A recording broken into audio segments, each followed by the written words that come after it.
is Samantha, and I'm going to read to you Disney Zootopia. It's my favorite movie. They're making a second one in November, and I'm really excited about that one. And this is my favorite Disney movie, and I love Flash.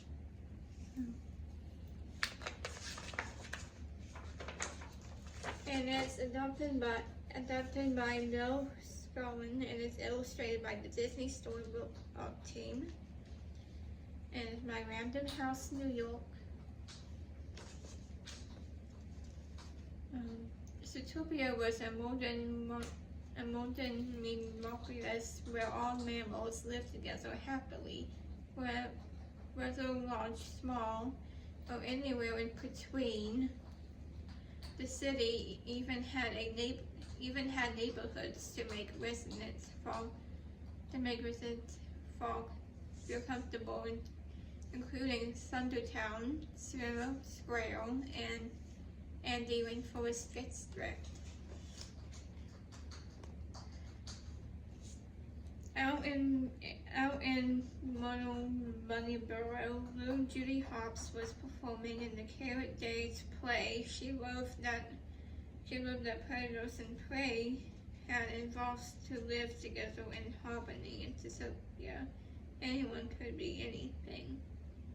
Later, after the play was over, Judy heard a fox snoring. It was a kid from school trying to bully some of her friends. "Give me your tickets, you weak little sheep." Judy proudly stepped in to help, and she got the tickets back. And she already knew she wanted to be a police officer when she grew up. Years later, her dream came true. Judy became the first bunny to join the Zootopia Police Department, where she headed out for her first real job in the city. Judy's parents were proud of her, but they still didn't fully trust predators, especially foxes. Said her dad. He gave Judy a can of fox repellent to take with her, just in case. Chief Bobo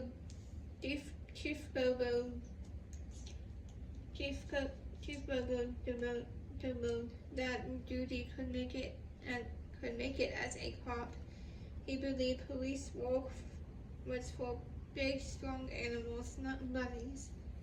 There were 14 missing mammal cases, but Bogo assigned those investigations to other officers.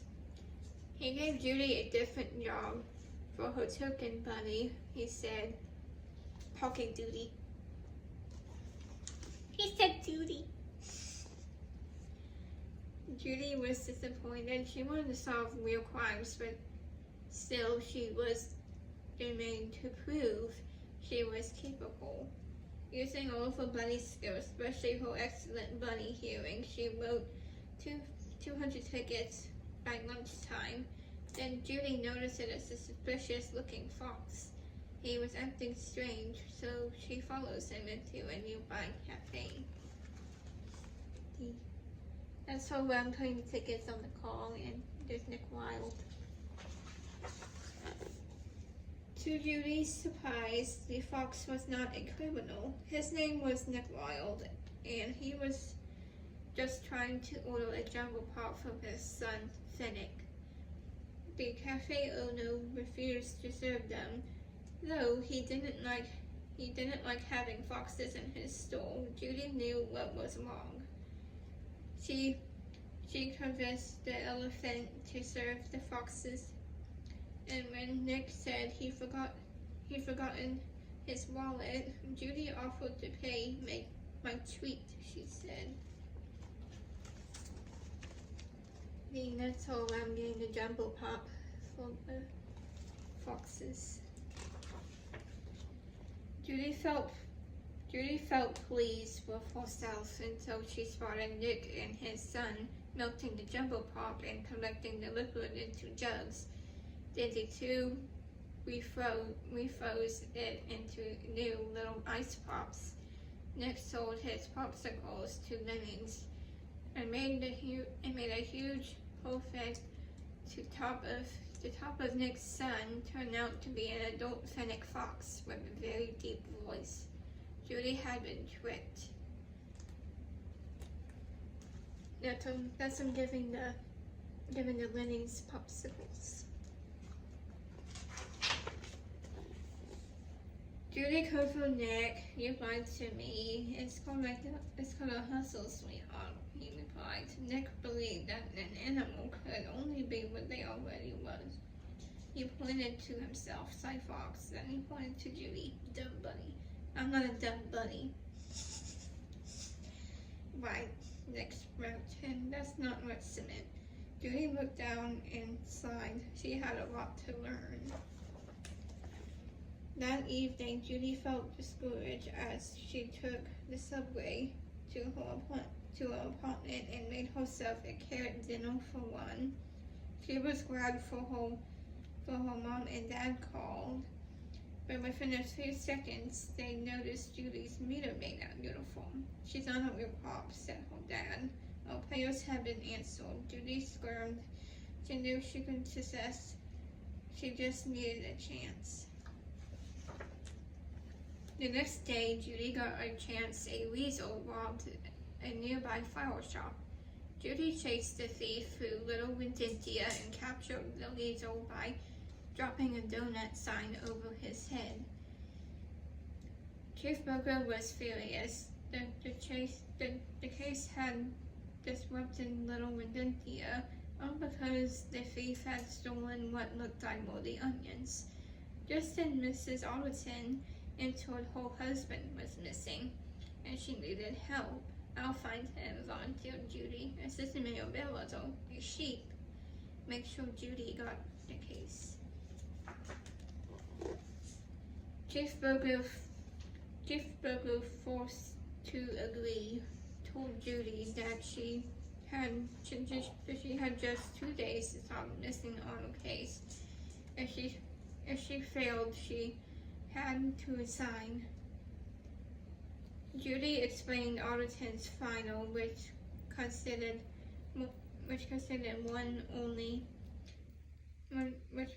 of only one small photo taken by a traffic camera. It showed Alderton eating a popsicle, that kind sold by Nick.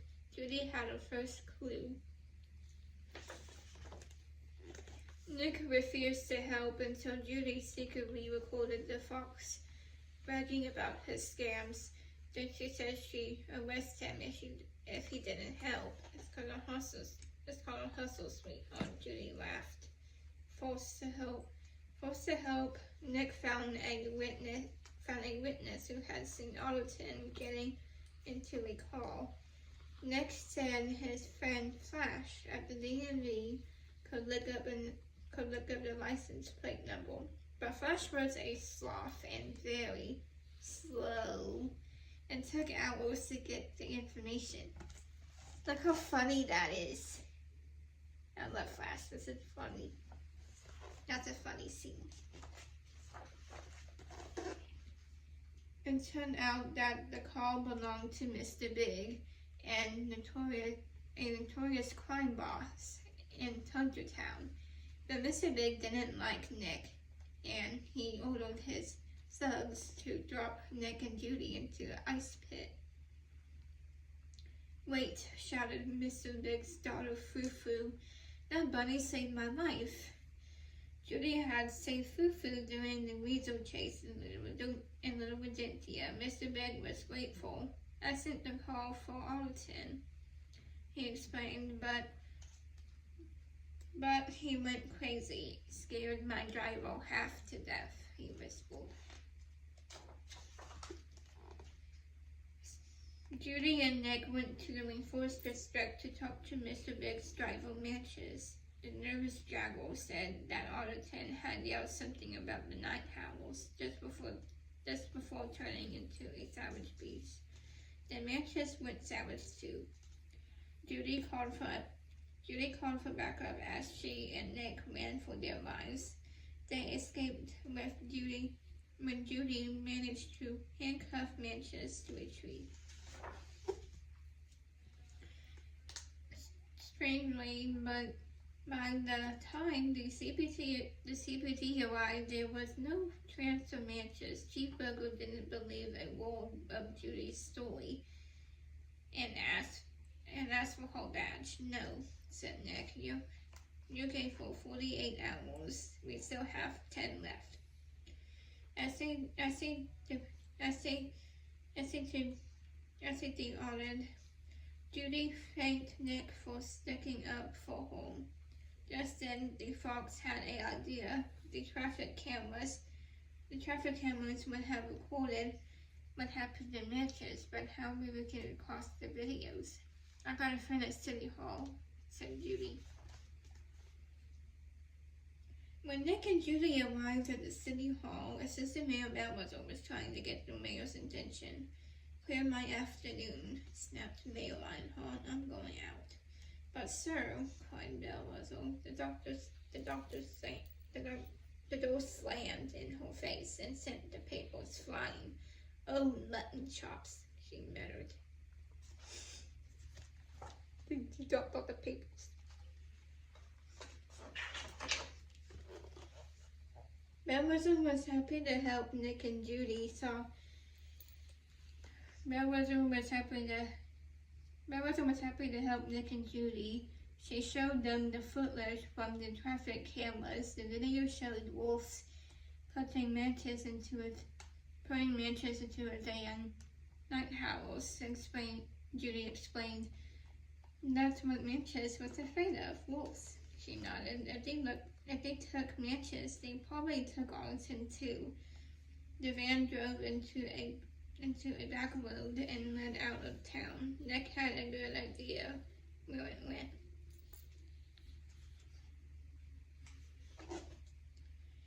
Nick took Judy to the old traffic sign stone.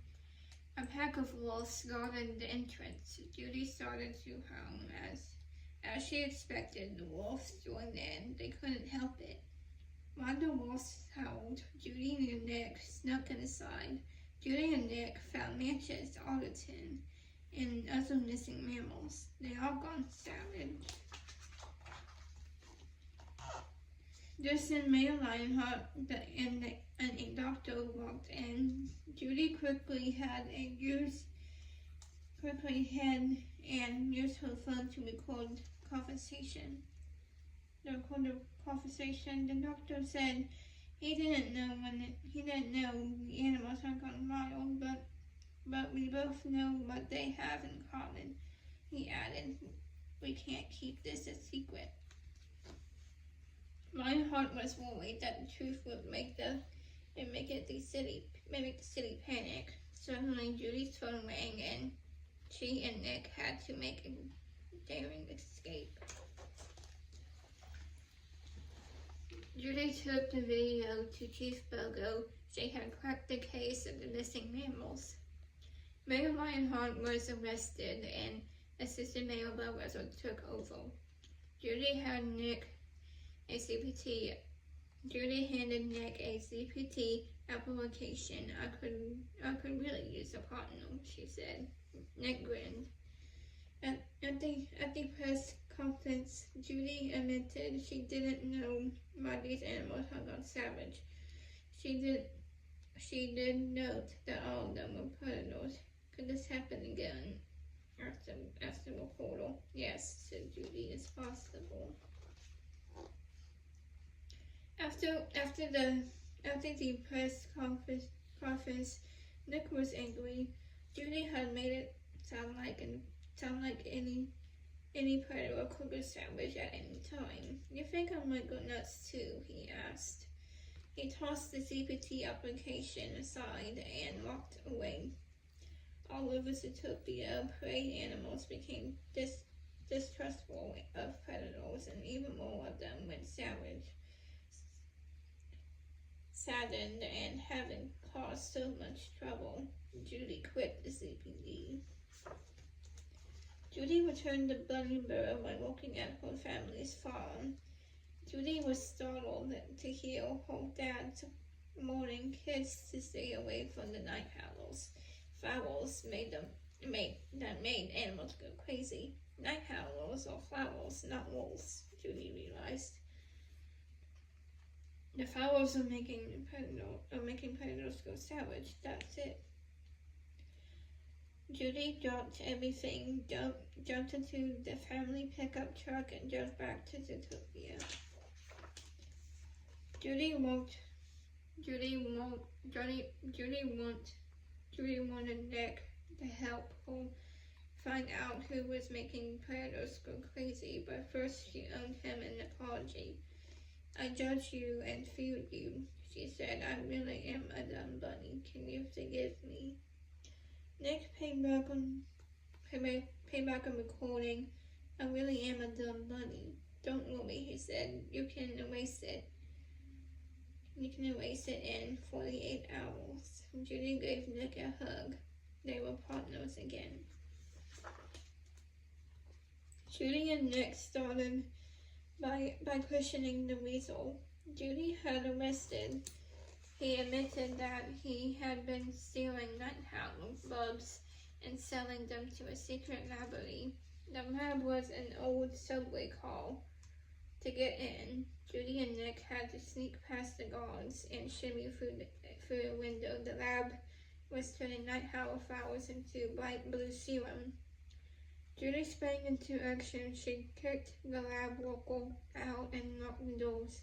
We have to get this advice to the CPD. Judy and Nick tried to escape in a subway car, but the guard rams climbed aboard the train, running through the city. When it pulled into the station, the train derailed. Nick and Judy jumped off as it exploded. They couldn't believe it. They lost their advice. Except for this, said Nick, holding up the case of serum. Nick followed Judy into the Natural History Museum for a shortcut at CPD. Inside the museum, the wizard was waiting. I'll go ahead and take that case, she said. He knew them in the train. And them talking to Bell Whistle. Judy gasped. Mary Bell Whistle was behind the whole pilot. Bell Whistle knew there were many more prey animals than predators. All she had to do was make prey afraid of predators. Then the prey animals, when the gathering numbers, could take over Zootopia, and Bell Whistle would be the weasel. Bell Whistle's sons cornered Judy and Nick and grabbed the case. Then Bell Whistle shot Nick with a stern-thrown dart. The fox growled. He was going savage. Nick backed away. Your plan won't work, Judy bravely told Bell Whistle. Fear always works, she said, and I've done 8 million more predators to prove it. Suddenly, Nick stopped growling. He and Judy had swapped the nighthawk serum to blueberries.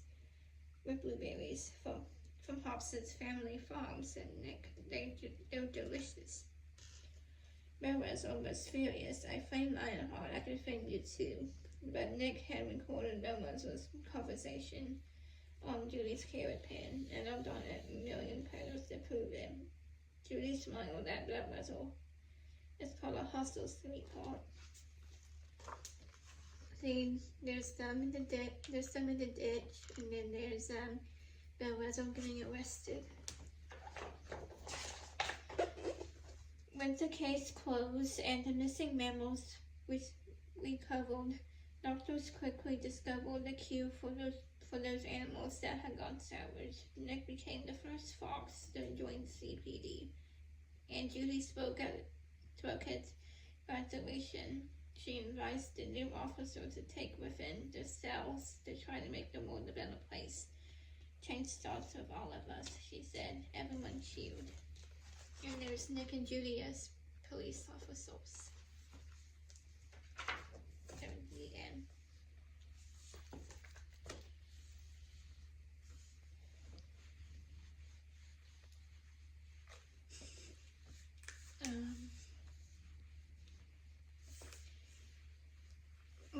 And here's the joke of the day. What did the ocean say to the beach? Nothing. It just waved.